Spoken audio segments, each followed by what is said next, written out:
Welcome back to New Frontier Africa. I'm your host, AbdulRasheed Abubakar. Today, we are cutting through the noise to discuss a critical topic of concern: the updated UK Foreign, Commonwealth and Development Office, or FCDO, travel advisory for Nigeria.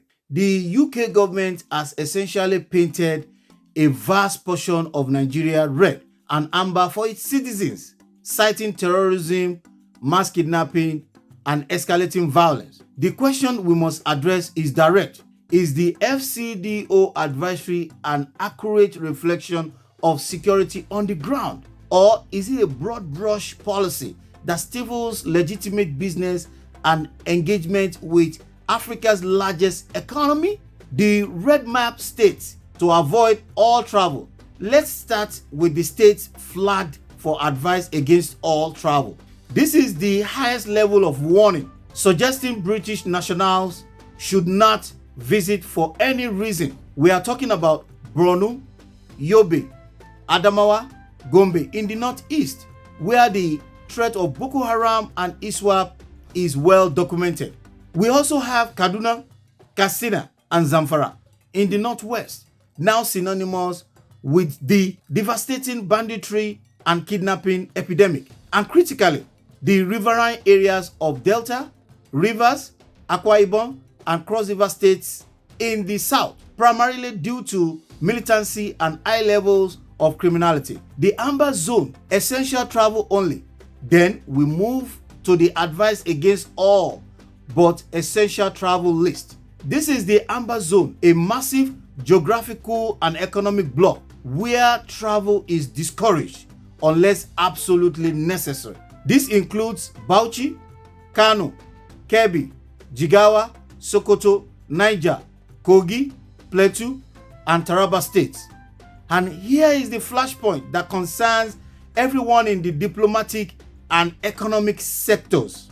The outer suburbs of the Federal Capital Territory, FCT, Abuja. The message is clear. Even the nation's capital is not fully insulated from the rising tide of insecurity. A critical dissection is the FCDO policy fair. The security threats are real. We don't deny the tragic reality of kidnappings and terrorism in parts of Nigeria. But we must ask, does this blanket advisory serve its intended purpose, or is it a political and economic weapon? Point one, the economic fallout. An advisory like this doesn't just affect tourism. It hits foreign direct investment. It raises insurance premiums for international businesses operating here in Nigeria. It makes it exponentially harder for diaspora Nigerians in the UK, in the US, and all around the world to return home for holidays like Dirty December or family business.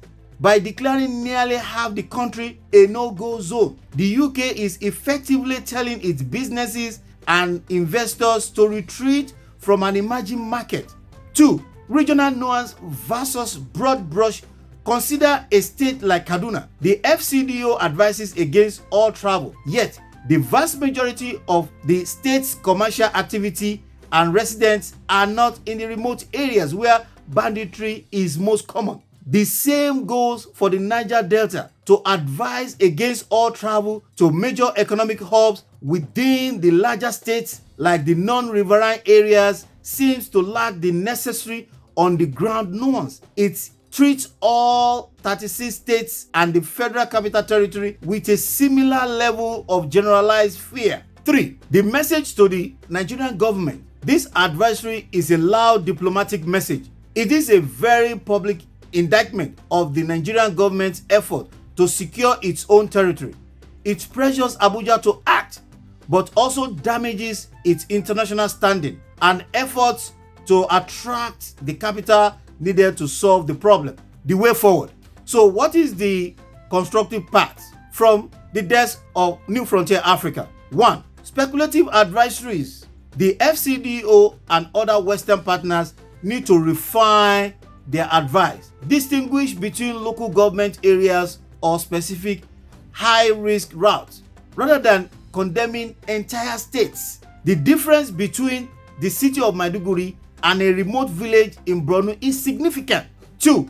Focus on local partnerships. Instead of purely issuing warnings, the UK's FCDO office should be aggressively channeled into local security and governance initiatives that address the root causes of banditry and communal violence. 3. Nigeria's responsibility. Ultimately, the onus is on the Nigerian government. No foreign office will remove a warning until they see sustained, verifiable, and improvements in security across these hotspots. The military operations must be decisive and the intelligence gathering must be proactive. The FCDO's travel advisory is a painful mirror held up to Nigeria. It reflects a difficult reality we cannot ignore. So we must also ensure that the response, both domestic and international, is one of targeted action, not economic isolation. It is high time for the Nigerian government to swiftly appoint ambassadors to critical important embassies to enable a fair engagement with international partners like the United States, France, Russia, United Kingdom, Japan, and the United Nations. That is the New Frontier Africa Perspective. I'm your host, AbdulRasheed Abubakar. Have a wonderful day.